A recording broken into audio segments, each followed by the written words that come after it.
ரெண்டு விஷயம். நான் வரும்போதே முதல்ல அவங்களை என்ன கேட்டேன், நான் எத்தனை மணிக்கு முடிக்கணும் அப்படின்னு. இதான் முதல்ல ஒரு பேச்சாளர் தெரிஞ்சுக்க வேண்டிய விஷயம். எத்தனை மணிக்கு ஆரம்பிக்கிறோங்கிறது முக்கியம் இல்லை, நாம் என்ன பேச போகிறோங்கிறது முக்கியம் இல்லை. மற்றவங்க முடின்னு சொல்கிறதுக்கு முன்னாடி நாமளே முடிச்சுக்கிறோம் பார்த்தீங்களா, அதுதான் ஒரு பேச்சாளர் முதல்ல தெரிஞ்சுக்கிறது. அது ரொம்ப ரொம்ப முக்கியம்.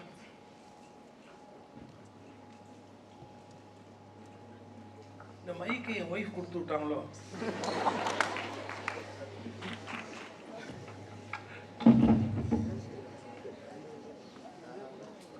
நான் கட் பண்ணிட்டேன்.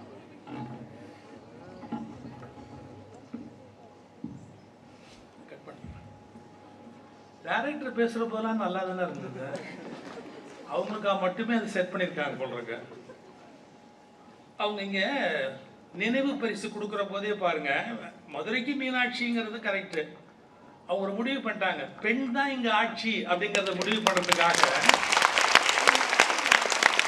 நினைவு பரிசு மீனாட்சி. ரொம்ப மகிழ்ச்சியாக இருக்கு. ஏன்னா என்னுடைய வருங்கால தலைமுறையோட, என்னுடைய பேரன் பேத்தி வயதுடையவர்களோட நான் இப்போ பேசுறது எனக்கு மகிழ்ச்சி. உங்களுக்கு மகிழ்ச்சியான்னு எனக்கு தெரியாது. ஆனாலும் இந்த நல்ல வாய்ப்பை எனக்கு கொடுத்தமைக்காக இயக்குனர் அவர்களுக்கு நன்றி. ஒரு 3-4 விஷயம். உலகத்துல கண்டுபிடிக்கப்பட்ட கண்டுபிடிப்புகளிலேயே மிகச்சிறந்த கண்டுபிடிப்பு, ஆகச்சிறந்த கண்டுபிடிப்பு எது அப்படி ஒரு கேள்வி எழும். முதல்ல நெருப்பை கண்டுபிடிச்சாங்கப்பா, அதுக்கப்புறம் நிறைய மாற்றங்கள் வந்தது. கண்டிப்பா அவங்க தான் அனுப்பிச்சிருக்கணும். நெருப்பை கண்டுபிடிச்சது பெரிய விஷயம் சொன்னாங்க. அதுக்கு என்ன காரணம்னு இப்ப தெரிஞ்சுக்கங்க. வெறும்ன மாமிசம், காட்டுல இருக்கிற பச்சை மாமிசத்தை காட்டுமிராண்டிகளா மனிதர்கள் சாப்பிட்டு கொண்டிருந்தாங்க. கொடிய நோய்கள் அவர்களுக்கு ஏற்பட்டதற்கு காரணம் அந்த பச்சை மாமிசங்கள். நிறைய மனித குலத்துக்கு அழிவு ஏற்பட்டு கொண்டே இருந்தது. வெந்து அதை தின்னதுக்கு அப்புறம் பார்த்தா மனித மரணங்கள் குறைந்தன. ஒரே ஒரு உண்மையை நீங்க புரிஞ்சுக்கணும்.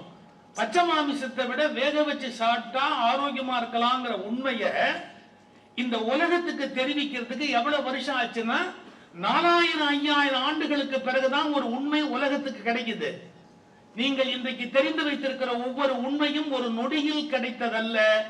1000-2000 ஆண்டுகள் மனிதகுலம் போராடித்தான் ஒரு உண்மையை கண்டுபிடிக்க வேண்டி இருக்கிறது. அதை நம்ம புரிஞ்சுக்கணும். அந்த உண்மையை சொல்லுவதற்கு மொழி ஒரு பெரிய கருவி. அதனால தீய கண்டுபிடிச்சதை விட அதன் பிறகு வட்ட வளைவு அதை கண்டுபிடிச்ச போது, சக்கரம் வந்த உடனே உலகத்துல மூவ்மெண்ட் ஜாஸ்தி ஆச்சு. கடைசியாக கணினி, தொலைபேசி, இது மாதிரியான விஷயங்கள் மிகப்பெரிய கண்டுபிடிப்பு. அப்படின்னா என்ன இந்த உலகத்துல கண்டுபிடிக்கப்பட்டாலும் தலை சிறந்த கண்டுபிடிப்பு என்ன அப்படின்னு கேட்டா, மொழிதான் உலகத்தின் ஆகச்சிறந்த கண்டுபிடிப்பு. லாங்குவேஜ். நான் என்ன நினைக்கிறேங்கிறது உங்களுக்கு சொல்றது லாங்குவேஜ். நீங்க என்ன நினைக்கிறீங்க அப்படிங்கறத எனக்கு சொல்றதுக்கு கருவியா இருக்கிறது லாங்குவேஜ். மனித சமூகத்தை இன்றைக்கு பாலமாக கட்டி வைத்திருப்பதே மொழிதான். அந்த மொழியை ஆளுகிறவன் பேச்சாளர்.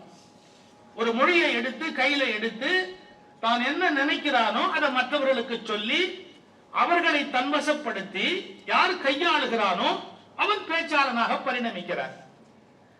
இந்த பேச்சு துறையில ஷைன் பண்ணணும்னா ஆழமா படிக்கணும், புத்தகம் படிக்கணும், பல பேச்சை கேட்கணும், பேச்சை பற்றி சிந்திக்கணும், குறிப்பெடுக்கணும். இதெல்லாம் இந்த வகுப்புல கத்துக் கொடுப்பாங்க. நானும் ஒரு 2 நாள் உங்களோட இருந்து இந்த பயிலரங்கத்துல பேச்சுக்கலையை கத்துக்கலாம்னு இருக்கிறேன். ஒரு 2 நாள் நடுநடுவில் வாய்ப்பு கிடைச்சா நான் என்னுடைய ரகசியங்களை உங்களுக்கு சொல்றேன். நான் எப்படி பேச்சு தயாரிப்பேன் அப்படிங்கிற அந்த கலைகளை எல்லாம் நான் உங்களுக்கு நடுநடுவில் விளக்கி சொல்றேன். வாய்ப்பு இருக்கிற போதெல்லாம் நான் சொல்றேன். இப்ப நான் சொல்ல வர செய்தி, நான் மனதில் நினைப்பதை உங்களுக்கு எடுத்து சொல்வதற்கு ஒரு மொழி வேணும். ஆனா நீங்க ஒரு பேச்சு ஸ்டார்ட் பண்ண உடனே சபை உங்க வசப்படணும். கலெக்டர் சொன்னார், ஆட்சித்தலைவர், நாம பேசிட்டாப்ல போராது, எதிரில் இருக்கிற 500 பேரையும் நம்முடைய வசம் கொண்டு வரணும். அதை கத்துக்கிறது பெரிய கஷ்டம். கர்நாடகால நான் இருந்த போது எனக்கு அது கிடைக்கல, நான் இதை வேணா ஆன்லைன்ல எடுத்துனாரு. கிடைக்காமையே இந்த போர்டு போடுறீங்களா சார்? கிடைச்சிருந்தா என்ன ஆயிருக்கும் மதுரை? அப்புறம் கிடைக்காமயே இந்த போர்டு போடுறீங்களே. ஒரு தடவை எம்ஆர் ராதா ஒரு செய்தி சொன்னாரு. அவரை ரொம்ப இம்சை பண்ணிட்டாங்க. வெட்டினரி காலேஜ்ல ஒரு விழா நடந்தது. வெட்டினரி காலேஜ்ல 3வது மாடியில ஆடிட்டோரியம். அவர் வயசான மூச்சு திணற காலம். படி ஏத்தி கூட்டிட்டு வராங்க, லிப்ட் கிடையாது. அவரு புலம்பிக்கிட்டே வராது. ஏய் நீ எத்தனை படுறா இருக்குது, ஏய் எத்தனை படுறா இருக்குது, வந்துருச்சுன்னு சொல்லி கொண்டாந்து டேபிள்ல உட்காந்து வைக்கிறாங்க, ஸ்டேஜ்ல உட்காந்து வைக்கிறாங்க. அவருக்கு அப்படியே மூச்சு வாங்குது. அப்ப நடராஜன் அந்த விழால பேசுறதா இருக்காரு. அப்ப நடராஜன் எவ்வளவு பெரிய ஸ்காலர். நான் காலேஜ் பேச்சு போட்டியில பரிசு வாங்கினதுனால என்னையும் பேச்சுக்கு போட்டுக்கிறாங்க அந்த வெட்டரி காலேஜ்ல. ஆனா என்னையும் பேச விடல, அப்ப நடராஜன் சாரையும் பேச விடல. வந்திருக்கிற ஆடியன்ஸ் எல்லாருமே நடிகவே பேசு, நடிகவே பேசு அப்படிங்கிறார். எம்ஆர் ராதாட்ட அப்பை சொன்னார், அண்ணே என்ன பேச விட மாட்டாங்க அண்ணே, நீங்க போய் பேசுங்க. ஏய் மூச்சே வரல, பேச்சு எப்படி வரும்? மூச்சே வரல, பேச்சு. அவன் தான் அறிவியல் சொல்றானா, நீ சொல்ற பேசுன்னு அண்ணே விட மாட்டாங்க அண்ணே. அவ்வையன்ராஜன் பேசுவார்னாங்க. அப்ப மைக்கிட்ட வந்தார். திரும்பிய பசங்க ஓன்னு ஒரே சத்தம். ஒரே வார்த்தை அவ்வை சொன்னார், நான் பேசுவதற்கு வரவில்லை, நடிகர்கள் பேசுவார் என்பதை அறிவிப்பதற்கு வந்தேன் சொல்லிட்டு அவர் பாட்டுக்கு பேசாம போய் உட்காந்துட்டாரு. ஆரம்பிச்சார் பாருங்க எம்ஆர் ராதா ஒரு கேள்வி கேட்டு ஆரம்பிச்சார் பாருங்க. நீ எல்லாம் படிச்சவனாட, யார் வெட்டினரி காலேஜ் ஸ்டூடெண்ட்ஸ் பாரு, நீ எல்லாம் படிச்சவனாட, ஒரு வயசான கிழவனு 3 மாடி ஏறி இட்டாரி, உனக்கு அறிவு இருக்குது? படி ஏற்றி ஒரு வயசான கிழவனை இட்டாரி, உனக்கு அறிவு இருக்குது? வந்து மூச்சு விட முடியலங்கிற பேசுகிற உனக்கு அறிவு இருக்குதா? நீ எல்லாம் மாட்டுக்கு வைத்தியம் பார்க்கல டாக்டர், வெட்டினரி காலேஜ் நீ எல்லாம் மாட்டுக்கு வைத்தியம் பார்க்க போற டாக்டர், பற்றி பேசுற நானே முடியல என்று என்ன விட மாட்டேங்கிற, அது ஒண்ணுமே பேசாதேடா, அதை என்ன பாடுபட்டு போறீங்க நீங்க தெரியலடா, பேச தெரிஞ்ச என்னையே நீங்க பேச மாட்டேங்கிறீங்க, அது ஒண்ணுமே சொல்லாதடா, அதை என்ன பாடுபடுத்துவீங்க நீங்களா படிச்சோட. அடுத்த வார்த்தை என்ன டாப்பு, நடராஜன் படிச்சவன். Natarajan Tamil university vice chancellor இருந்தவர், பெரிய கல்விமா. அம்பேத்கர் சுவாமி பிள்ளையோட மகன் எம்ஆர் ராதா சொல்றார், நடராஜன் படிச்சவன். அடுத்த வாரத்தை டாப்பு திரும்பி கேட்டார், நடராஜன் என்ன படிச்சிருக்க? நடராஜன் என்ன படிச்சிருக்க? அண்ணே எம்ஏ பிஹெச்டி. அவன் என்னமோ படிச்சிருக்கான், அவன் எம்ஏ பிஹெச்டி வாய்க்குள்ள ஒரு வழியில அவன் என்ன படிச்சிருக்கான். அடுத்த வார்த்தை கேட்டா பசங்களை பார்த்து, பச்சவன் பேச்சு பச்சவன் கேட்க மாட்டேங்கிறீங்க, இந்த நாடு உருப்படும் நினைக்கிறேன். பச்சவன் பேச்சு பச்சவன் கேட்க மாட்டேங்கிறீங்க, இந்த நாடு உருப்படும். நான் படிக்காத முண்டோம் தன்னை சொல்றாரு, நான் படிக்காத முண்டோம் எல்லாம் இந்த பவுடர் பண்ற வேலை பச்சவன் பேச்சு பச்சவன் கேட்க மாட்டேங்கிறேன். அதுக்கப்புறம் தான் சுய சிந்தனையாளன் எம்ஆர் ராதான்னு ப்ரூவ் பண்ணார். என்ன சொன்னார் தெரியுங்களா? ஆனா அவனை கண்டுபிடிச்சானே, அவன் அவனை படிச்சிருப்பான். படிக்காதவன் கண்டுபிடிச்சதுதான் படிச்சவன் படிச்சுக்கிட்டே இருக்கிறான். படிக்காதவன் கண்டுபிடிச்சதுதான் படிச்சவன் படிச்சுக்கிட்டே இருக்கிறான். நீங்க எத்தனை விஷயத்தை அந்த மனுஷன் கத்துக்கிறீங்க. அவர் என்ன ஏதாவது போய் பேச்சு கலைன்னு பயிற்சி எடுத்தாரா? திங்க் பண்றார், பிரசன்ட் பண்றார். அதை என்ன அழகா மாணவர்கள் மத்தியில கொண்டு வர, லைஃபோட அப்படியே பொருத்தி நீ படிச்சவனான்னு கேட்டு அவனுக்கு புத்திய கொடுக்குற. ஆனா சொன்ன விஷயம் ரொம்ப முக்கியம்.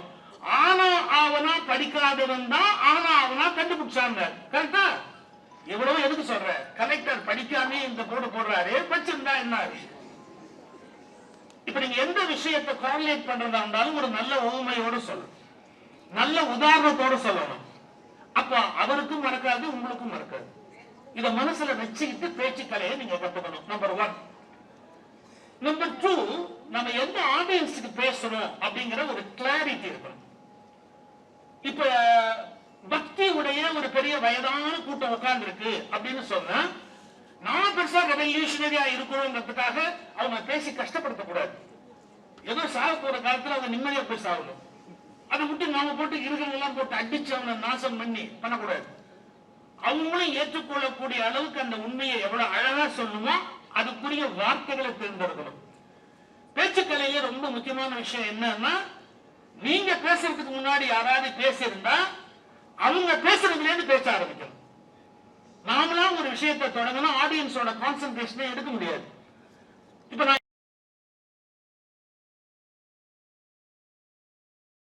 இருக்கோ அதுல இருந்து நான் ஆரம்பி அதை விட்டுட்டு நான் சங்க காலத்திலே நம்முடைய பதித்து பத்தில் சொல்ல போயிட்டு நீ ஏன் போய் பார்த்துட்டு வாப்போ. நீங்க கண்ணால கண்ட ஒரு காட்சியிலிருந்து தொடங்குற போது பிகம் வெரி க்ளோஸ், நாம் நெருக்க முடிகிறோம். இது பேச்சுக்கலையுடைய இன்னொரு பெரிய ரகசியம். ஒரு சம்பவம் சொல்லட்டுமா? கலைமாமணி விருது நான் வாங்கின போது டாக்டர் கலைஞர் முதலமைச்சர், சுர்ஜித் சிங் பர்னாலா கவர்னர், அப்போ இறையன்பு அவர்கள் இந்த துறையினுடைய செக்ரட்டரி. அவர் ஐஏஎஸ். இறையன்பு எவ்வளவு பெரிய பேச்சாளர் உங்களுக்கு தெரியும். அவர் இந்த துறையுடைய கலை பண்பாட்டு துறையுடைய செக்ரட்டரி. அவர் இன்விடேஷன் என்ன போட்டிருக்கு, மாண்புமிகு கவர்னர் அவர்கள். அப்பெல்லாம் கவர்னருக்கு மாண்பு உண்டு. மாண்புமிகு கவர்னர் அவர்கள், மாண்பு உள்ளவர்கள் கவர்னராக இருந்தார்கள். கரெக்ஷன். அப்போ சுர்ஜித் பர்னாலாவை அட்ரஸ் பண்ற மாண்புமிகு கவர்னர் அவர்கள் இந்த விழாவுக்கு தலைமையேற்று சிறப்பிக்கிறார்கள். அவர்கள் தலைவர். முதல்வர் எப்படி போட்டிருக்க பத்திரிகைன்னு கேட்டா சிறப்பு அழைப்பாளர்னு போட்டிருக்க. இன்றைய சிறப்பு அழைப்பாளர் மாண்புமிகு முதல்வர் அவர்களை அன்போடு நான் வரவேற்கிறேன் அப்படின்னு இறையன்பு சொல்றாரு. ஏன்னா இன்விடேஷன் என்ன போட்டுக்கோ அதைத்தான் அவர் சொல்ல முடியும். அப்படியே சொல்றாரு. கலைஞர் ஆரம்பிக்கிற பேச்சு, இறையன்பு அவர்கள் சுர்ஜித் பர்னாலா அவர்களை விழா தலைவர் என்று அன்போடு வரவேற்றார்கள். என்னை சிறப்பு விருந்தினர் என்று வரவேற்றார்கள். என்ன இருந்தாலும் ஐஏஎஸ் அதிகாரிகளுக்கு நாங்கள் நிரந்தரமானவர்கள் என்றும் நாங்கள் எல்லாம் வந்து போகிற விருந்தினர்கள் என்றும் ஒரு அபிப்பிராயம் எப்போதும் இருக்கிறது. ஏன்னா 5 வருஷம் ஆட்சி வந்துட்டு போயிடுறாங்கன்னா ஐஏஎஸ் 58 வயசு வரைக்கும் உட்கார்ந்துருக்காங்கன்னா கலைஞர் ஆரம்பிக்கிறார். ஐஏஎஸ் அதிகாரிகளுக்கு நாங்கள் நிரந்தரமாக இருப்பவர்கள் என்றும் நாங்கள் எல்லாம் வந்து போகிற விருந்தினர்கள் என்றும் ஒரு அபிப்பிராயம் இருக்கிறது. நான் தவறா பேசிட்டோமா? நான் அந்த மேடையில் இருக்கிறேன். ஏன்னா விழா முடிஞ்சு நானும் கூட போறேன், பின்னாடியே போறேன். வீல் சேர் தள்ளி போறாங்க கலைஞருக்கு. இறையன்பு சார் பின்னாடி போறார். சார் நான் ஏதாவது தவறா சொல்லிட்டேனா சார் அப்படி. கலைஞர் சொன்ன வார்த்தையை சொல்லட்டுமா? எப்போதுமே பேச்ச ஆரம்பிக்கிற போது நம்ம முன்னால யாராவது பேசினா அவன் தோட புடிச்சுதாங்க ஏறணும். எப்படி நம்ம பேச்சு ஜெயிக்கணும்னா நமக்கு முன்னாடி யார் பேசினாங்களோ அந்த தோலை புடிச்சுதாங்க ஏறணும் அப்படின்னு. அதாவது ஏற்கனவே அந்த இடத்துல யார் பேசினாங்களோ அவங்க பேச்சுக்கு மேல நீங்க ஒரு கல் வச்சு ஏறுவதுதான் பேச்சினுடைய வெற்றியை ஒழிய, நீங்க ப்ரிப்பேர் பண்ணிட்டு வந்ததை கீழே ஆரம்பிச்சீங்கன்னா நீங்க அவங்க ரீச் பண்றதுக்குள்ள தோத்து போடுவீங்க. ஏன்னா உங்க கான்சன்ட்ரேஷன் ஏற்கனவே வேற இடத்துக்கு போயிடுச்சு. அதுல இருந்து ஆரம்பிக்கும். பேரறிஞர் அண்ணா ஒரு விழால பேசிக் கொண்டிருக்கிறார்கள். பேரறிஞர் அண்ணா முரசொலி மாறன். அப்போ ரொம்ப அழகா, ரொம்ப அழகு, இயல்பிலேயே முரசொலி மாறன் அழகு. இருப்பார். பெரியார், தந்தை பெரியார் அந்த மேடையில் இருக்கிறார். தந்தை பெரியார் உட்கார்ந்து இருக்கிறார். அண்ணா பேசுற முரசொலி மாறன் வந்துட்டார். உங்களுக்கு தெரியும், நடுவுல கூட்டத்தில் யாராவது வந்தா யாரா இருந்தாலும் என்னன்னு பாப்பாங்க, ஒரு சலசலப்பு வரும். முரசொலி மாறன் அழகு வேற, அப்படியே நல்ல கலர்ல உள்ள வந்த உடனே கூட்டம் முழுக்க அவரையே பாக்குறார், முரசொலி மாறன் பாக்குறார். இப்ப அண்ணாக்கு சேலஞ்சு என்ன, அந்த கூட்டத்தை அப்படியே ஒரு செகண்ட் இந்த பக்கம் எடுக்கணும். எல்லாரும் முரசொலி மாறன் ஐயா பாத்துக்கிட்டு இருக்கிறாங்க. பேரறிஞர் அண்ணா ஆரம்பிச்சார், பெரியார் காமிச்சார், அடுத்து முரசொலி மாறனை காமிச்சார், அடுத்து தன்னை காமிச்சார். காமிச்சுட்டு உரைய தொடங்குறாரு. முஸ்லிம் மாறனை காமிச்சு, இப்படியும் இருந்தோமே, இப்படியும் இருந்தோமே, இப்படியும் இருக்கிறோமே. பெரியார காமிச்சார், இப்படியும் ஆவோமே. இந்த வார்த்தை சொன்ன உடனே இப்படியும் இருந்தோமேங்கிற அந்த இளமை அழகு தோற்றத்தை எல்லாம் கவனிக்கிறது. அதுதான் அது ஒரு பத்தியை போட்டு என்ன பாருங்கடா அப்படின்னு காட்டுறதுக்கு இப்படியும் இருக்கிறோமே, அப்புறம் இப்படியும் ஆவோமேன்னு பெரியார காமிச்சார். கூட்டம் கட்சி சைலன்ஸ் ஆயாச்சு. அண்ணாவுடைய பேச்சை கேட்க ஆரம்பிச்சாச்சு. முதல்ல ஒரு பேச்சாளன் தெரிந்து கொள்ள வேண்டிய விஷயம், கூட்டத்தை தன்னுடைய கண்ட்ரோல்ல வைக்காதவன் பேச்சாளனே அல்ல. எவ்வளவு படித்திருந்தாலும் இனர் உள்த்தும் நாரார் மலர் அறையர். நிறைய படிச்சிருப்பாங்க, ஆனா மேடையில வந்து ஆடியன்ஸ் அவங்க கண்ட்ரோல்ல எடுக்க தெரியாம போயிடும். அதை எடுத்துக்கணும் அப்படிங்கிறது ரொம்ப ரொம்ப ரொம்ப ரொம்ப முக்கியம். இது முதல் அழகு போகும். இரண்டாவதா ஒரு விஷயம் சொல்றேன், சாய்ஸ் ஆஃப் வேர்ட்ஸ். நீங்க தேர்ந்தெடுக்கிற வார்த்தைகள் ரொம்ப முக்கியம்.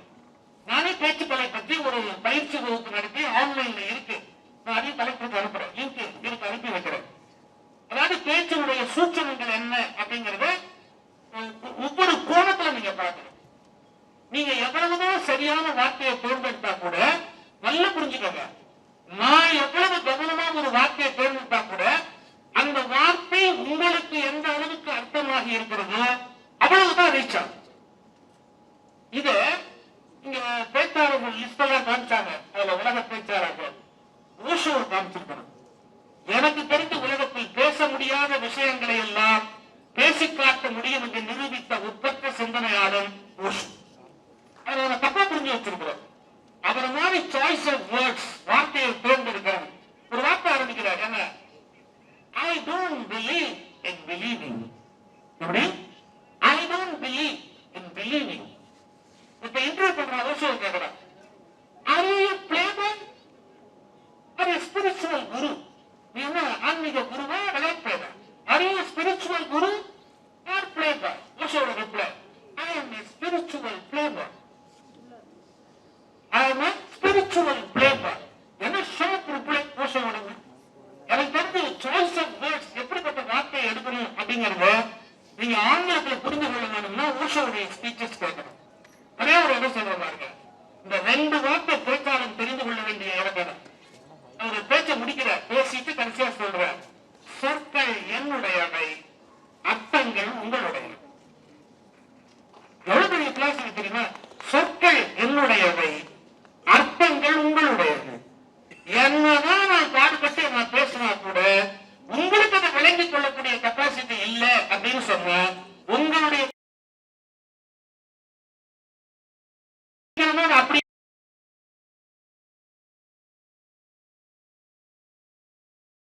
அர்த்தங்கள் உங்களுடையவை. ஒரு உதாரணம் சொல்லட்டுமா? இந்த பக்கத்துல விருதுநகர்ல ஒரு பள்ளிக்கூடத்துல நூற்றாண்டு விழாக்கு நான் கூப்பிட்டேன். நான் பேசுறேன். பேசுறதுக்கு முன்னாடி ஹெட்மாஸ்டர் சொல்றாரு, சார் இந்த பள்ளிக்கூடத்தை பத்தி ஒரு சொல்லணும். நான் எலிமெண்ட்ரி ஸ்கூல் இருக்கு சார், அதான் படிச்சேன். ஹைஸ்கூல் இருக்கு, அதுதான் படிச்சேன். இவங்களுக்கே காலேஜ் இருக்கு சார், அதுதான் படிச்சேன். இவங்க டீச்சர்ஸ் ட்ரைனிங் இருக்கு, அதுதான் படிச்சேன். நான் வாத்தியாரா இதே ஸ்கூல்ல ஜாயின் பண்ணேன். நான் இதே ஸ்கூல்ல இப்ப பிரின்சிபால் ஆயிருக்கிறேன்னு பள்ளிக்கூடத்தை பத்தி சொல்றேன்னு அவரை பத்தி சொல்றேன். அந்த எச்எம் இவ்வளவு சொன்னேன், கொஞ்சம் புரிஞ்சுக்கணும். நான் பேச போறதுக்கு முன்னாடி எச்எம் எனக்கு இவ்வளவு சொன்னா என்ன அர்த்தம்? மரியாதையா இதெல்லாம் மேடையில் சொல்லணும். இல்லைன்னா சிரிக்கிறதுக்கு பயப்படுறீங்க. பாதி சிரிக்கிறீங்க, அது போல சிரிக்க மாட்டேங்கிறீங்க. சிரிச்சா ரொம்ப நேரம் பேசிடுவான்னு பயப்படுறீங்களா?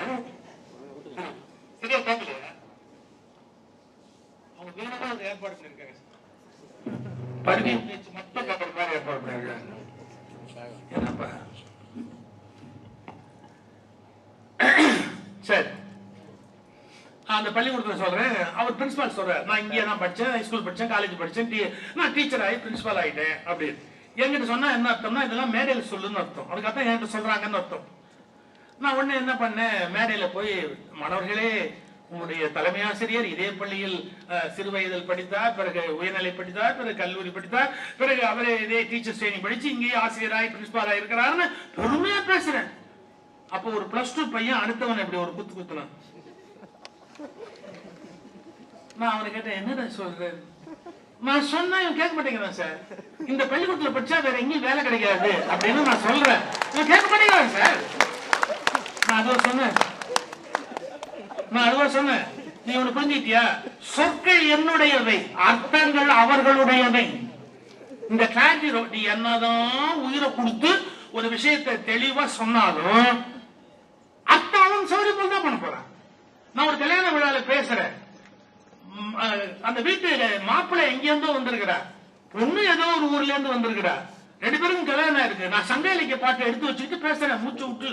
என்னன்னா, மலை மேல் விளைகின்ற நார்த்தங்காய் அது மலை உச்சியில விளையுது, உப்பு கடலோட ஆழத்துல விளையுது. ஆனா இந்த கடல் ஆழத்துல விளையிற உப்பும் மலை உச்சியில விளையிற எலுமிச்சங்காய் நார்த்தங்காய் வருது. அது மாதிரி இந்த மாப்பிள்ளை எந்த ஊர்லயோ பிறந்தாரு, பொண்ணு எந்த ஊர்லயோ பிறந்தது, வாழ்க்கை ஊறுகாய் மாதிரி உப்பு இனிப்பா. அதை பத்தி சங்க இலக்கியத்தை வியந்து பேசுறேன். மறுநாள் நான் பேர் சொல்லக்கூடாது, ஒரு வார பத்திரிகையில செய்தி போடுறான், திருமணம் ஊறுகாய் சுகிசிவம் பேச்சு. என்ன அர்த்தம்? ஊறுகாய் மாதிரி அது ஒரு பெரிய விஷயமே இல்லை. அதுக்கு 10 பேர் போன் பண்ணி எடுத்துட்டான், அறிவழியே நீ திருமணத்து போய் ஒரு ஊறுகான்னு சொல்லிட்டு வரி, உனக்கு அறிவு இருக்கா உனக்கு அப்படின்னு கேட்கறான். நான் என்ன பண்ணி சொல்றது? இப்ப உங்களுக்கு புரிஞ்சு போச்சா? சொற்கள் என்னுடையவை, அர்த்தங்கள் அவர்களுடையவை. சோ ரொம்ப நம்ம அக்கறை எடுத்துக்கணும். சாய்ஸ் ஆஃப் வேர்ட்ஸ்ல அதிகமான அக்கறை எடுக்கணும். ஆனா அதை விட ரொம்ப முக்கியம் என்னன்னு கேட்டா, அதை அவங்க எப்படி எடுத்திருக்கிறாங்கிறத அங்கேயே நீ ஜட்ஜ் பண்ணணும். நம்ம ஃபெயிலியர்ஸ் என்ன அப்படிங்கறத இன்னொருத்தர் சொல்லக்கூடாது, நாம கண்டுபிடிக்கணும். நம்ம எங்க தோத்து போறோம் பேச்சுல அப்படிங்கறத இன்னொருத்தர் சொல்லக்கூடாது, நாம கண்டுபிடிக்கணும். இன்னொரு விஷயம் பாருங்க, கிளாரிட்டி இன் கம்யூனிகேஷன். ஒரு விஷயத்தை சொல்லும் போதே டவுட்டே வராதபடி சொல்லணும். நாம ஒரு ஒரு ப்ரிசைஸா ஒரு விஷயத்தை எடுத்து சொல்றோம். கொஞ்சம் ஆங்கிலம் கலந்து வரும், ஆனா ஆங்கிலம் முழுசா வராது. ஆங்கிலம் படிச்சு தொலைச்சோம்ல, நாளை கலந்து சேர்ந்து வரும். நான் அப்பயே உடனே தமிழ் வார்த்தையும் சேர்த்து சொல்லிடுறேன். முழுமையா நீங்க பாத்தீங்கன்னா ஒரு விஷயத்தை நம்ம ஒருவருக்கு தகவல் தொடர்புல சொல்லும் போது சந்தேகமே வர முடியாதபடி சொல்லணும். கிளாரிட்டி இன் கம்யூனிகேஷன் ரொம்ப இம்பார்ட்டன்ட். நான் காலை 7 மணிக்கு உங்களை சந்திக்கிறேன், வித்தியாசம் இருக்குல்ல? 7 மணிக்கு சந்திக்கிறேன் சொல்லக்கூடாது இல்ல? ஏவிஎம் சரவணன் NT ராமாராவ் ஏவிஎம்ல படம் எடுக்கணும்னு முடிவு பண்ணி NT ராமாராவ்ட்ட கேட்கிறாரு. மேபி செட்டியார் உயிரோடு இருந்த காலம், அப்பா உங்களை வச்சு ஒரு படம் எடுக்க விரும்புறாரு, நான் உங்களை எப்ப சந்திக்க வரட்டும்னு கேட்டார். NT ராமாராவ் எப்படி யோசிச்சுட்டு சொன்னார், 4 மணிக்கு வாங்கலேன், என்ன வந்து பார்க்கலாம், நாளைக்கு 4 மணிக்கு வாங்க, நான் உங்களை பார்க்கறேன் அப்படின்னார். இவர் உடனே சொன்னார், ஈவினிங் 4 மணிக்கு அப்படின்னார். நிறுத்துங்க, நான் ஈவினிங் 4 மணின்னு சொல்லல, 4 மணின்னு சொன்னேன். காலையில 4 மணிக்கு ஒருத்தர் மீட் பண்றதுக்கு யாராவது அப்பாயின்மெண்ட் கொடுப்பாங்களா? சரவணன் சார் சொன்னாரு, இவர் திருப்பதி பெருமாளை கும்பிட்டு திருப்பதி பெருமாளாக ஆயிட்டாரு. மார்னிங் 4 o'clock தரிசனம் ஒண்ணு வச்சிருக்கிறாரு. இவரை பார்க்க போனோம்னா காலையில 4 மணிக்கு. நான் நீங்க கேட்டிருக்கணும், காலை 4 சாயங்காலம் 4 கேட்டிருக்கணும், புரியுதா அப்படி. அப்ப சரவணன் மெதுவா சொன்னார், நீங்க சொல்லி இருக்கணும் காலம்பர 4 சாயங்காலம் 4 சொல்லி இருக்கணும். இதான் கிளாரிட்டி இன் கம்யூனிகேஷன். நான் வளர்ற காலம் பேச்சா இப்ப வளர்ந்துட்டேன்னு அர்த்தம் இல்ல. நான் எனக்கு திருச்சியில நேஷனல் காலேஜ் ப்ரொஃபசர் ராதாகிருஷ்ணன் அவருடைய வயசெல்லாம் பார்க்காம எங்களை ரொம்ப குழந்தையா கொஞ்சுவார், எங்களை வளர்த்தாரு மேடையில. ராதாகிருஷ்ணன் சட்ட உரிமையோட நான் என்ன வேணாலும் சொல்லுவேன். எனக்கு திருநெல்வேலி கன்னியாகுமரி பக்கத்துல பேசிட்டு அப்புறம் வேற எங்கேயோ பேசிட்டு வரிசையா மாறி அப்ப I was very busy. Morning 1, மத்தியானம் 1, ராத்திரி 1 பேசுவோம் கூட்டங்கள்லாம். நான் வந்து சென்னையில எனக்கு வீடு போகணும். டிக்கெட் இப்ப மாதிரி நீங்க போன்ல புக் பண்ற மாதிரிலாம் அப்ப பண்ண முடியாது, இந்த போனே கிடையாது. நான் ராதாகிருஷ்ணன் சாருக்கு எழுதியிருக்கிறேன், எனக்கு திருச்சியில வைகை எக்ஸ்பிரஸ்ல டிக்கெட் எடுத்து வைங்க அப்படி. எப்படி வைகை எக்ஸ்பிரஸ்ல நான் சென்னைக்கு போனோம், ஒரு 15 நாள் சுத்துறேன். திருச்சியில போய் அவர் வீட்டுல இறங்கி குளிச்சுட்டு இன்னைக்கு சாப்பிட்டுட்டு அந்த வைகை எக்ஸ்பிரஸ்க்கு நான் திரும்பி சென்னைக்கு போற ஐடியால, ஐயா எனக்கு வைகை எக்ஸ்பிரஸ்ல டிக்கெட் எடுத்து வைங்க அப்படின்னு நான் எழுதுறேன். நான் வந்து இறங்கி ராதாகிருஷ்ணன் சார்ட்ட கேட்டேன், சார் வைகையில டிக்கெட் எடுத்துட்டீங்களான்னு. நீ பெரிய அறிவாளி, வைகை திருச்சிக்கும் போது மதுரைக்கும் போகுது, சென்னைக்கும் போது திருச்சியில இருந்து அது சென்னைக்கும் போது மதுரைக்கும் போகுது, நீ எங்கேயும் எழுதல? நான் எழுதல சார், 15 நாளா நான் பேயா சுத்துறேன் சார், இன்னைக்கு வீட்டுக்கு போகணுங்கிற ஐடியால சொல்லி எழுதி இருந்தேன். இந்த தெளிவு கூட இல்லாம நீ எல்லாம் ஏன் பேசுற? அவர் கேட்கிறார், இந்த தெளிவு கூட இல்லாம நீ ஏன் பேசுற? திருச்சியில இருந்து வைகை சென்னைக்கு போகுதா இல்லையா? திருச்சியில இருந்து வைகை மதுரை போகுதா இல்லையா? நான் சொன்னேன், ஏன் சார் மெட்ராஸ் தானே சார் எங்க வீடு. நீ பிஸி பேச்சாளர், மறுபடியும் இங்கே திருநெல்வேலி போக வேண்டியிருக்கலாம், யார் கண்டா? நீ எழுதல,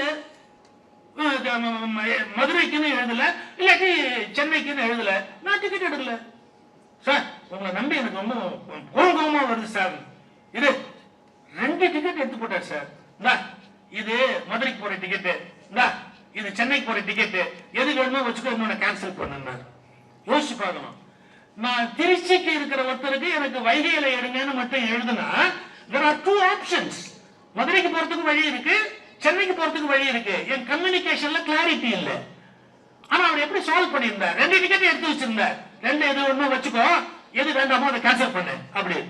சோ நீங்க எதை கம்யூனிகேட் பண்ணாலும் தெளிவா கம்யூனிகேட் பண்ண பழகணும். ஒரு பேச்சாளருக்கு ஒரு விஷயத்தை சொல்லுகிற போது அது சந்தேகமே வரக்கூடாது, அந்த அளவுக்கு அந்த கிளாரிட்டி அந்த கம்யூனிகேஷன் ரொம்ப இம்பார்ட்டன்ட். நிறைய இலக்கியங்கள் படிக்கணும். ஏன்னா இதுக்கு முடிச்சிடறேன் இதோட. பேச்சாளர்னு சொன்னா ஒரே மாதிரி இல்ல, இலக்கிய பேச்சாளர்னு ஒரு உலகம் இருக்கு. மோட்டிவேஷனல் ஸ்பீக்கர் அப்படின்னு ஒரு பகுதி இருக்கு. இன்னொன்னு வந்து பிசினஸ் ப்ரமோஷன், அதுக்கான ஸ்பீச்சஸ், அது ஒரு பக்கம் தனியா இருக்கு. அரசியல் பேச்சாளர்கள் அப்படின்னு ஒரு தனி பிரிவு இருக்கு, ரிலிஜியஸ் ஸ்பீக்கர்ஸ் அப்படின்னு ஒரு பிரிவு இருக்கு. நீங்க எந்த ஃபீல்டுக்குள்ள ஷைன் பண்ண போறீங்க அப்படிங்கறத டிசைட் பண்ணணும். அப்கோர்ஸ் ஒண்ணுல நீங்க ஷைன் பண்ணா எல்லாத்துலயும் ஷைன் பண்ணலாம்னு தப்பா முடிவு பண்ணாதீங்க. நல்லா தெரிஞ்சுக்கங்க, ஒரு அரசியல்ல பேசி வெற்றி பெறுகிற பேச்சாளர் ஒரு சமய கூட்டத்தில் போய் வெற்றி பெற முடியாது. ஒரு சமய உலகத்துல பேசுகிற பேச்சாளர் ஒரு இலக்கிய உலகத்துல போய் வெற்றி பெற முடியாது. நம்ம எல்லாத்தையும் அறகுறையா தெரிஞ்சு வச்சு நுனிப்புல் மேயிற மாதிரி சமாளிக்கலாம்னு நினைக்காதீங்க. நீங்க சமயம் பேசிக்கிட்டே இருக்கும்போது ஒருத்தர் ஏஞ்சி, சார் ஒரு நிமிஷம், இந்த விசிஷ்டாத்வைதத்துக்கும் துவைதத்துக்கும் வித்தியாசம் சொல்லுங்கன்னா செட்டே போக வேண்டியதுதான். சைவ சித்தாந்தத்துல ஏன் சார் இப்படி எழுதிருக்கிறான் அப்படின்னு கேட்டா நம்ம அதுக்கு பதில் சொல்லணும். சோ எந்த ஸ்டேஜ் போய் நம்ம உட்கார்றதா இருந்தாலும் வெல் வெஸ்ட் நாலேஜ், அது ரிலிஜியஸா அதான் உனக்கு அத்துப்படியான படிப்பு இருக்கணும், பாலிடிக்ஸா அதான் உனக்கு அத்துப்படியான அந்த நுட்பம் தெரியணும், வரலாறு தெரியணும், மோட்டிவேஷனல் ஸ்பீக்கரா சைக்காலஜி உனக்கு தெரியணும். அதனால there are so many fields. பேச்சுக்கலை அப்படின்னு சொன்னா பேச்சு போட்டியில பேசுற ஒரே மெத்தட் இல்ல. இன்னைய தேதியில 10-15க்கு மேல அதுல பிரிவு இருக்கு, உட்பிரிவு இருக்கு. அதுல நீ எதுல ஸ்பெஷலைஸ் பண்ண போற அப்படிங்கறத முடிவு பண்ணணும். சோ அது ஒரு மிக முக்கியமான ஒரு குறிப்பு உங்களுக்கு. இன்னொரு சொல்லட்டுமா, வரவேற்புரை வேற மாதிரி இருக்கணும், நன்றி உரை வேற மாதிரி இருக்கணும். நீங்க வரவேற்புரை நன்றி உரை சொல்றவங்களுக்கு ஒரு குறிப்பு சொல்ற முக்கியமான விஷயம் சொல்றேன். நன்றி உரை சொல்றவங்க எக்ஸ்டம்போரா பேசுறேன்னு பேசக்கூடாது. ஏன்? நீங்க நன்றி சொல்லும் போது முக்கியமான ஒரு நபருக்கு நீங்க நன்றி சொல்லாம விட்டுட்டீங்கன்னா ஒரு வாழ்நாள் எதிரியை தேடிக் கொள்ளுகிறீர்கள், தெரியுமா? நீங்க மிஸ் பண்ண கூடாது. அத மைக் எடுத்து கொடுத்ததுல இருந்து அது அப்பப்ப கட்டானாலும், ஒரு மைக் நமக்கு கொடுத்ததுல இருந்து, ஒரு வரவேற்புரையில இருந்ததுல இருந்து, அந்த ஸ்டேஜ்ல யார் யார் இருந்தாங்க, எதிரில யார் யார் இருந்தாங்க, யாரு பேரையாவது நீங்க மிஸ் பண்ணிட்டீங்கன்னா வாழ்நாள் முழுக்க உங்களுக்கு விரோதியா மாறுவாங்க. சோ நன்றி உரை சொல்லுகிறவர்கள் ஒருபோதும் நான் எக்ஸ்ட்ரா பேசுறேன்னு போக கூடாது. கரெக்டா நோட் பண்ணிக்கணும் யாரெல்லாம் மிஸ் பண்ணக்கூடாது அப்படின்னு. அதே மாதிரி வரவேற்புரைக்கு அது ரொம்ப இம்பார்ட்டன்ட். நன்றி உரை எப்படி இருக்கணுங்கிறதுக்கு ஒரு இலக்கணம் சொல்றேன். எங்களுக்கு சீனியர் சண்முக வடிவேலு நகைச்சுவையா பேசுற ஒரு பேச்சாளர் சண்முக வடிவேலு. ஜஸ்டிஸ் மகராஜன் அவங்க ஊர்ல பேசுறாரு, நீதிபதி மகராஜன் பேசுறாரு. மகராஜன் ஒரு மாதிரி டிகேசி பாணியில பேசுவார். இந்த கையை அப்படி அசைச்சு இந்த கையை அப்படி அசைச்சு போயிட்ரியை என்ஜாய் பண்ணி பாருங்க, இந்த துண்டு அப்படி போட்டிருப்பார், அதை அப்பப்ப அப்படி லாபகமா அப்படி இழுத்துக்கிட்டு ரொம்ப அழகா பேசுவார். இலக்கியத்துல ஒரு பெரிய அறிவாளி ஜஸ்டிஸ் மகராஜன், அதனால அப்படி பேசுவார். அவர் முடிஞ்ச உடனே சண்முக வடிவேலு நன்றி உரை சொல்றாங்க. இதுல மகராஜன் ஒரு ஊமை பயன்படுத்தினார். என்ன சொன்னாரு, பொண்ணு பாக்குறதுக்கு போயிட்டு வந்தாங்க ஒரு வீட்டுல, பொண்ணு எப்படி இருக்கு அப்படின்னு கேக்குறாங்க. அந்த வீட்டுல வயசான ஒரு அம்மா, அந்த வயசான அம்மா பொண்ணு எப்படி இருக்குங்கிறதுக்கு ஒரு ஊமை சொல்றாங்க. இத மகராஜன் எதுக்கு சொல்றாரு, இந்த நாட்டில் கவிதை என்பது கவிஞர்கள் மட்டும் எழுதுவதல்ல, தமிழ் குடும்பத்தில் இருக்கிற கிழவி கூட கவிதை எழுதி கொண்டிருப்பாள், அவளுக்கு கவிதை தானா வரும் அப்படின்னு சொல்லிட்டு இந்த ஊமையை சொல்றாரு. பொண்ணு எப்படி இருக்கு அப்படின்னு கேட்ட உடனே அந்த அம்மா ஒரு ஊமை சொல்றா, பட்டு தலகாணிக்கு பஞ்சு அடைச்ச மாதிரி இருக்குன்னா. எப்படி? பட்டு தலகாணியில பஞ்சு அடைச்ச மாதிரி இருக்கு அப்படின்னா. நீங்க பருத்தி தலகாணிக்கும் பட்டு தலகாணிக்கும் வித்தியாசம் தெரியுமா? கல்யாணத்துப்பதான் பட்டு தலகாணி கொடுப்பான், கல்யாணத்துக்கு மாமனார் கொடுப்பாரு. பொண்ணு கொடுத்த ஒரு குரலா சொல்லுவாங்க. அதுல பட்டு தலகாணி எப்படி இருக்குன்னு கேட்டீங்கன்னா அது பாருங்க, அப்படி நீட்டா ஒரு பாக்குறதுக்கு ரொம்ப அழகா. இப்பவே ஒண்ணு கற்பனைக்கெல்லாம் போடாதீங்க, கொஞ்சம் பஞ்சு தலகாணி எப்படி இருக்கு தெரியுமா? கடையில போய் பாருங்க, பொது பொதுன்னு என்ன மாதிரி குண்டா பருத்தி இஷ்டத்துக்கு அடைச்சிருப்பான். எதுல? பருத்தி துணியில பஞ்சு அடைக்கிற போது இஷ்டத்துக்கு அடைச்சு வச்சிருப்பான். இங்க கொஞ்சம் பிதிங்கி இருக்கும், அங்க கொஞ்சம் பிதிங்கி இருக்கும். ஆனா பட்டு துணியில அடைக்கும் போது அழுத்த மாட்டான், பட்டு துணி கிழிஞ்சு போயிடும். அதனால அவ்வளவு லாபகமா அதை அவ்வளவு அழகா அதை அடைச்சு வச்சிருக்காங்க. பொண்ணு எப்படி இருக்குது அப்படின்னா பட்டு தலைவாடியில பஞ்சடிச்ச மாதிரி இருக்குது. இவரு மகராஜ் சொல்லிட்டு இந்த நாட்டில் இருக்கிற கேள்வி கூட கவிதை எழுதுவாப்பா அப்படின்னு நன்றி உரை சொல்லும் போது சண்முக வடிவேலு அந்த வார்த்தையை சொல்லி ஜஸ்டிஸ் சொல்லும் போது எங்களுக்கெல்லாம் எங்களுடைய கல்யாண சாந்தி முகூர்த்தம் ஞாபகத்துக்கு வந்தது. மகராஜன் எப்படி பார்த்தார்? முடிஞ்ச உடனே உங்களுக்கு யார் வாத்தியார்? நன்றி உரை எப்படி சொல்லுங்கிற இலக்கணம் உங்களுக்கு தெரியுது. என்ன இலக்கணம்? நன்றி உரைன்னு சொன்னா உன் இஷ்டத்துக்கு பேசுற பேச்சுக்கு நன்றி உரைன்னு பேர் இல்ல. பேசுறவன் பேச்சுல இருந்து ஒரு விஷயத்தை எடுத்து நீ எங்களுக்கு வந்த ஒன்னு நாங்க மகிழ்ச்சியா அனுப்பி வைக்கிறோம் அப்படிங்கிறதுக்கு அடையாளமா அவன் பேசுற நல்ல இடத்துல இருந்து ஒரு வார்த்தையை கோட் பண்ணி அவனை ப்ளீஸ் பண்ணி அனுப்புறதுதான் நன்றியை ஒழிய நன்றி உரை என்பது உன் சாமர்த்தியத்தை காட்டுகிற இடம் அல்ல அப்படின்றார். எவ்வளவு பெரிய நுட்பம் அது! வரவேற்புரைக்கு வேற இலக்கணம், நன்றி உரைக்கு வேற இலக்கணம், தலைமை உரைக்கு வேற இலக்கணம், சிறப்புரைக்கு வேற, எல்லாத்துக்கும் ஒரு வித்தியாசம். இதை எல்லாத்தோட முக்கியம் எனக்கு டைம் என்ன தெரியுமோ எல்லாத்தையும் நான் கூட்டிட்டு போக கூடாது. ஒரு கோயில்ல பேச்சு, ஒரு சமய சொற்பொழிவாளர் அந்த இடத்துல குதிரை வண்டியில் தான் போவாங்க. குதிரை வண்டியில போய் அந்த கோயில பேசலாம்னு போனா அவருக்கு பெரிய ஷாக். ஏன்? மண்டபத்துல ஆளே இல்ல, தூண் மட்டும்தான் இருக்கு. கோயில் மண்டபத்துல தூண் தான் இருக்கு, ஆளே இல்லை. என்ன பேசுறது? அவரு பேச முடியாது அவரால். சரி பேச வேணாம் நினைச்சுக்கிட்டு இருக்கும் போது இந்த குதிரை வண்டிக்காரர் வந்தா பாருங்க, அவர் குதிரை வண்டியை நிறுத்திட்டு என்னமோ நம்ம கூட்டிட்டு வந்தால் பேசுறாரு பாப்போம்னு வந்து உட்காந்துட்டாரு. யாரு? அந்த சமய சொற்பொழிவாளர் மண்டபத்துல வந்து அந்த குதிரை வண்டிக்காரர் வந்து உட்கார்ந்தாரு. இவர் கேட்காரு, நீ இல்லைன்னா நான் பேசாமே எழுச்சிருவேன். நீ ஒருத்த வந்து இப்ப உட்காந்து என் உயிர் எடுக்கிற, நான் இப்ப பேசுறதா இல்லையான்னு எனக்கு தெரியல, நான் பேசணுமா? அவர் சொன்னார் பாருங்க ஒரு ஓமை, உங்க மேடை பேச்ச பத்தி எல்லாம் எனக்கு தெரியாதுங்க, ஒன்னே ஒண்ணு மட்டும் தெரியும். என்ன? நான் குதிரை வளர்க்குறேன், 30 குதிரை வளர்க்குறேன்னு வச்சுக்கோங்க.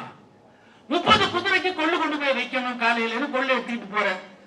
அங்க 29 குதிரை இல்லைங்க, ஒரே ஒரு குதிரை மட்டும் நிக்குது. கொள்ளு வைக்காம வரலாங்களா?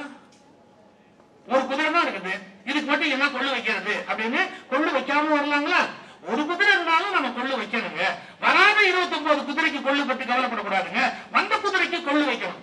இந்த உபன்யாசம் சொன்னா புரிஞ்சு போச்சு, புரிஞ்சு போச்சு, உனக்கு பேசணும்னு நீ சொல்ற, கவலைப்படாது. உபநிஷதம் வேதம் அது இது எல்லாம் போட்டு ஒரு 3 மணி நேரம் பின்னி பெடல் எடுத்துட்டு எல்லாம் முடிஞ்சதுக்கு அப்புறமா வந்து எப்படி நம்ம பேச்சு. அந்த குதிரை வண்டிக்கார் சொன்னாரு, நமக்கு பேச்ச பத்தி எல்லாம் தெரியாதுங்க, ஆனா 30 குதிரைக்கு வைக்கிற கொள்ளையும் ஒரே குதிரைக்கு வச்சு கொல்லக்கூடாதுங்க. 30 குதிரைக்கு வைக்கிற கொள்ளையும் ஒரே குதிரைக்கு வச்சு கொல்லக்கூடாது. அது உங்களுக்கு தெரிய வேணாமா அப்படின்னு. இதான் பேச்சோட இலக்கணம். நீ ப்ரிப்பேர் பண்ணிட்டேங்கிறதுக்காக எல்லாத்தையும் கொண்டு போய் கொட்டக்கூடாது. எதுல ஆளே இல்லைனாலும் பேசணும். எங்க எப்படி ட்ரெயின் பண்ணாங்க? டிவி ஸ்டேஷன்ல அவளே இருக்க மாட்டாங்க, ஆனா நாங்க 1/2 மணி நேரம் பேசுவோம். எதுல யாருமே இல்லாத போது 1,00,000 பேர் இருக்கிற மாதிரி பேசுவோம். எதுக்கும் தயாரா இருக்கணும், அடி வாங்கறதுக்கு கூட பேச்சாலும் தயாரா இருக்கணும். புரியுதா? எல்லாத்துக்கும் தயாரா இருக்கிறவங்க தான் ஒரு பேச்சாளர் ஆக முடியும். இதுக்கப்புறம் நான் பேசுறது சரியா இருக்காது, வாய்ப்பு கிடைச்சா நடுவில் ஏதாவது கருத்து சொல்றேன். என்னை அழைத்து பேச வைத்தமைக்காக உலக தமிழ்ச்சங்கத்துக்கு நன்றி. என் மகள் ஒரு நல்ல இடத்துக்கு வந்திருப்பது குறித்து என்னுடைய தனிப்பட்ட மகிழ்ச்சி. சிரித்தாலோ கைதட்டினாலோ இந்த மனிதன் நிறுத்த மாட்டார் என்று அளந்து கைதட்டிய என் அன்பு குழந்தைகளுக்கு நன்றி.